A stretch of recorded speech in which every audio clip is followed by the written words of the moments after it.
നമസ്കാരം, ഞാൻ അസ്ട്രോളജർ വേണു മഹാദേവ്.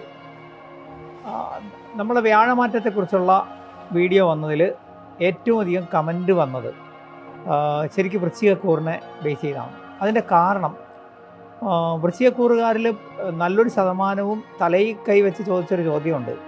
ഇനിയും ഞങ്ങൾ രക്ഷപ്പെടില്ലേ, ഇനിയും ഞങ്ങൾക്ക് കഷ്ടകാലമാണോ എന്നാണ്.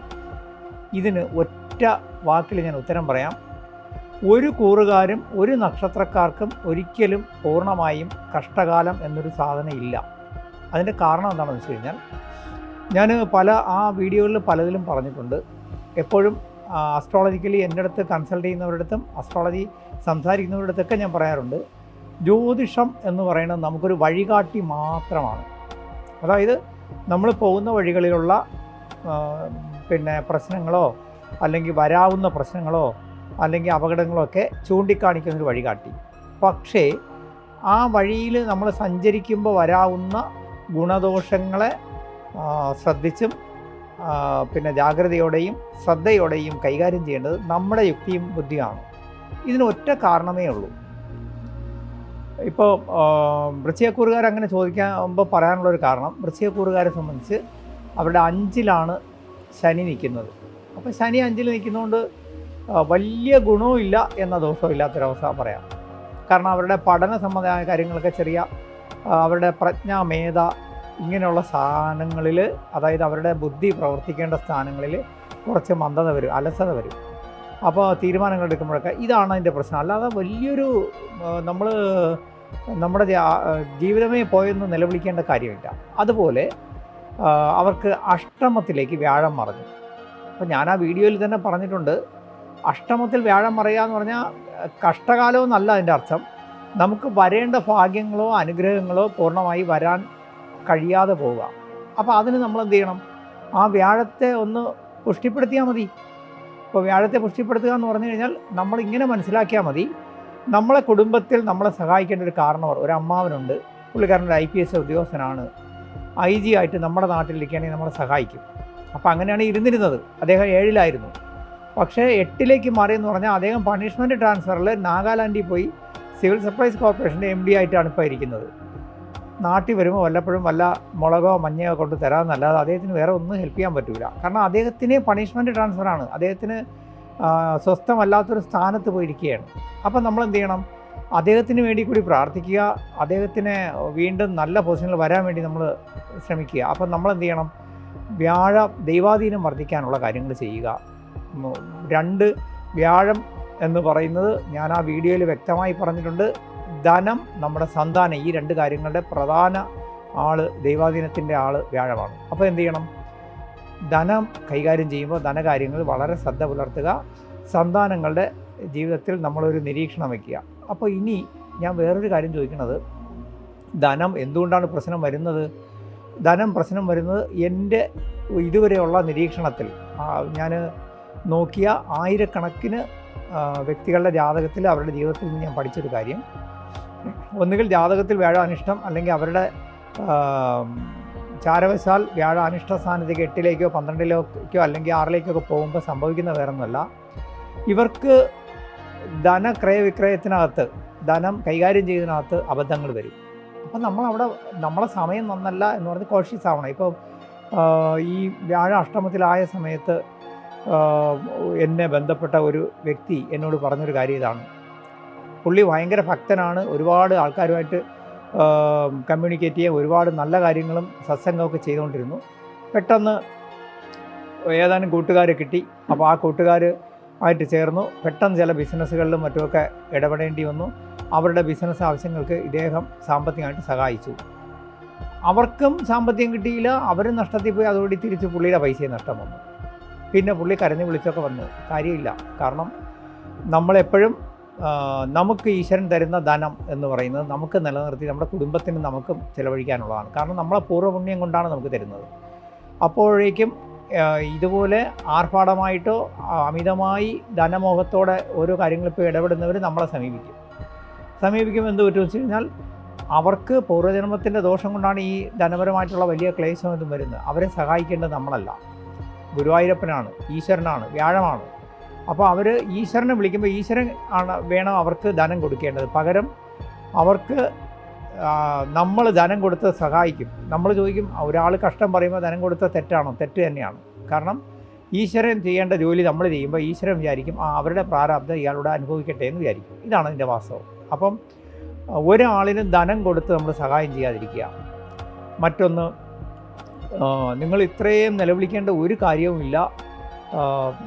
ഇനിയിപ്പം ആ കേതു നിങ്ങൾക്ക് പിന്നെ 11-ലാണ്, ആ കേതു ഇനിയിപ്പോൾ 12-ലേക്ക് വരും. അതുപോലെ തന്നെ അപ്പോൾ കേതുവും കൂടെ നമുക്ക് ഇത്രയും ദോഷമാണോ എന്ന് നിങ്ങൾ ചിന്തിച്ച് അങ്ങനെ ചിന്തിക്കാൻ നേരം കിട്ടുള്ളൂ. അതായത് നമ്മളൊന്ന് മനസ്സിലാക്കേണ്ടത്, നമുക്ക് ഗ്രഹങ്ങൾ ചാരവശാൽ മാറി എന്നതുകൊണ്ട് നമ്മുടെ ജീവിതത്തിൽ വലിയ ദോഷങ്ങളോ വലിയ പ്രശ്നങ്ങളോ വരില്ല.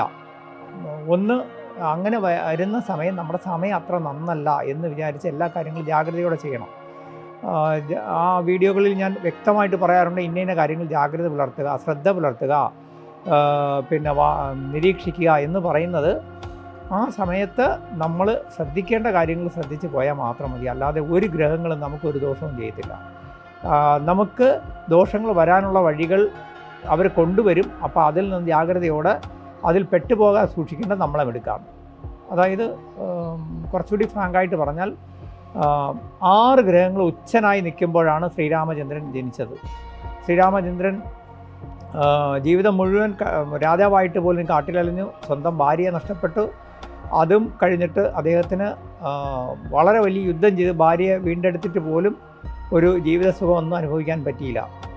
അപ്പോൾ ശ്രീരാമചന്ദ്രൻ്റെ ജാതകത്തിൽ 6 ഗ്രഹങ്ങൾ ഉച്ചനായതുകൊണ്ട് എന്താണ് നേടിയത്? ഒന്നും നേടിയിട്ടില്ല. പക്ഷേ അദ്ദേഹം രാവണനെ വധിച്ചപ്പോൾ ഈ ഉച്ചനായ ഗ്രഹങ്ങളെല്ലാം കൈകൊട്ടി ചിരിച്ച് ആർത്തുല്ലസിച്ച് അവർ പറഞ്ഞു, നമ്മൾ ഉച്ചനായി നിൽക്കുന്നതുകൊണ്ടാണ് രാവണനെ വധിക്കാൻ ശ്രീരാമചന്ദ്രന് കഴിഞ്ഞത് എന്ന് അവരഹങ്കരിച്ചു. ഭഗവാൻ അത് മനസ്സിലെടുത്തു.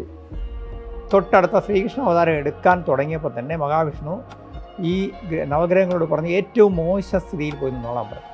അപ്പോൾ എന്തിനാണെന്ന് അവർക്ക് മനസ്സിലായില്ല.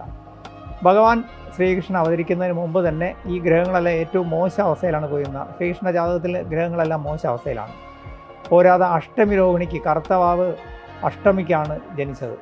പക്ഷേ അദ്ദേഹം ജനിക്കുന്നതിന് മുമ്പ് കാരാഗ്രഹത്തിലായിരുന്ന അച്ഛനും അമ്മയും മോചിക്കപ്പെട്ടു. അദ്ദേഹം അന്യദേശത്ത് പോയി നിന്ന് വളർന്ന് തിരിച്ച് വന്ന് അദ്ദേഹത്തിൻ്റെ സ്വന്തം യുക്തിയും ബുദ്ധിയും കൊണ്ട് അദ്ദേഹം രാജ്യം എടുത്തു. ധാരാളം ധർമ്മിഷ്ഠരായ സുഹൃത്തുക്കളെ നേടി, അവർക്ക് വേണ്ടി നന്നായിട്ട് കാര്യങ്ങൾ ചെയ്തു, ധർമ്മയുദ്ധം ചെയ്തു. അങ്ങനെ അദ്ദേഹം ജീവിതം മുഴുവൻ യോഗവും ജ്ഞാനവും അതുപോലെ തന്നെ വിക്രമവും കാണിച്ച് അദ്ദേഹത്തിൻ്റെ എല്ലാ രീതിയിലുള്ള പൂർണ്ണമായ ഒരു ജീവിതത്തിൽ ഒരു വ്യക്തി എങ്ങനെ നിൽക്കണമെന്ന് നമുക്ക് കാണിച്ചു തന്നു. അതിൽ നിന്ന് നമ്മൾ മനസ്സിലാക്കേണ്ടത് ഗ്രഹങ്ങൾ എവിടെ നിൽക്കുന്നു എന്നുള്ളതല്ല, നമ്മുടെ യുക്തിയും ബുദ്ധിയും. ഈ പറഞ്ഞ വൃശ്ചികക്കൂർ എന്ന് പറയുമ്പോൾ അതിനകത്ത് വിശാഖ നക്ഷത്രത്തിൻ്റെ 4-ാം പാദം, പിന്നെ അനിഴവും തൃക്കേട്ടയും. ഈ നക്ഷത്രക്കാരെ സംബന്ധിച്ച് അവർ ശ്രദ്ധിക്കേണ്ട ഒരു കാര്യം, ചിലപ്പോൾ നിങ്ങളുടെ ജാതകത്തിൽ മറ്റെല്ലാ ഗ്രഹങ്ങൾക്കും മോശസ്ഥിതി ഉണ്ടെങ്കിൽ കൂടി നിങ്ങളുടെ ജനിച്ച ഗ്രഹനിലയിൽ ബുധൻ നല്ലതാണെങ്കിൽ നിങ്ങൾ രക്ഷപ്പെട്ടു. കാരണം ഒരു വ്യക്തിയെ ഏറ്റവും കൂടുതൽ നിയന്ത്രിക്കുന്നത് ബുധനും അവരുടെ 5-ാം ഭാവവും പ്രജ്ഞ, മേധ, പ്രതിഭ ഇതാണ്. അപ്പം വേണ്ടപ്പോൾ വേണ്ടതുപോലെ ചെയ്യാൻ കഴിയുന്ന, യുക്തിയും ബുദ്ധിയും ഉപയോഗിച്ച് ചെയ്യാൻ കഴിയുന്ന ഒരാളെ സംബന്ധിച്ച് ജീവിതം വിജയിക്കും. തീർച്ചയായിട്ടും ഈ വൃശ്ചികക്കൂറിൽപ്പെട്ട ആൾക്കാർ ഇനിയും ഞങ്ങൾക്ക് കഷ്ടകാലമാണോ എന്നൊന്നും വിചാരിക്കേണ്ട. നവഗ്രഹങ്ങളല്ല നിങ്ങൾക്ക് ഇതൊന്നും വാരിക്കോരി തരുന്നത്.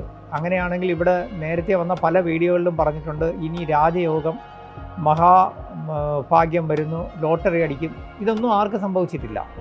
അതായത് നമ്മുടെ ജീവിതത്തിൽ കഷ്ടനഷ്ടങ്ങൾ വരാവുന്ന സമയങ്ങളിലുള്ള സൂചനകൾ മാത്രമാണ് ഈ നവഗ്രഹങ്ങൾ തരുന്നത്. ആ സൂചനയ്ക്കനുസരിച്ച് നമ്മൾ കഷ്ടനഷ്ടങ്ങൾ വരാതെ, അതായത് നമ്മളെ പ്രവൃത്തി ദോഷവും നമ്മളെ അശ്രദ്ധയും കൊണ്ട് വരാതെ സൂക്ഷിക്കുക. ഒപ്പം തന്നെ നമുക്ക് പിന്നെ അതായത് ഒരു ഗ്രഹം കൊണ്ട് കുറച്ച് ദോഷമുണ്ടെങ്കിൽ ഒരു ഗ്രഹം കൊണ്ട് നമുക്ക് ഗുണമുണ്ടാകും. അപ്പം നിങ്ങൾക്ക് ശനി 5-ൽ നിൽക്കുന്നതുകൊണ്ട് വലിയ ദോഷമില്ല. അതേസമയം നേരത്തെ കണ്ടകശനി ആയിരുന്നു, അത് ഓർമ്മിക്കണം. ശനി 5-ലോട്ടല്ലേ മാറിയത്. അപ്പോൾ ശനിയുടെ ദോഷം കുറഞ്ഞു കിട്ടി. അതുപോലെ അഷ്ടമത്തിൽ വ്യാഴം മാറിയെങ്കിൽ എന്താ, നിങ്ങൾക്ക് ഈ പറഞ്ഞതുപോലെ വ്യാഴത്തിൻ്റെ കൊണ്ടുള്ള ഗുണങ്ങളോ കാര്യങ്ങളോ പൂർണ്ണമായിട്ട് അനുഭവത്തിൽ വരില്ല എന്ന് മാത്രം വിചാരിക്കുക. എന്ന് വിചാരിച്ചിട്ട് നഷ്ടമൊന്നും വരില്ല. നിങ്ങൾ അതിനകത്ത് ശ്രദ്ധ മാത്രം പുലർത്തിയാൽ മതി. ദൈവാധീനം വർദ്ധിപ്പിക്കുകയാണെങ്കിൽ ഇതൊന്നും പ്രശ്നമില്ല. അതിന് നിങ്ങൾ ദൈവാധീനം വർദ്ധിപ്പിക്കാൻ ആകെ ചെയ്യേണ്ടത് വിഷ്ണുവിൻ്റെ അവതാരമൂർത്തി ക്ഷേത്രങ്ങളിൽ ആശ്രയിക്കുക,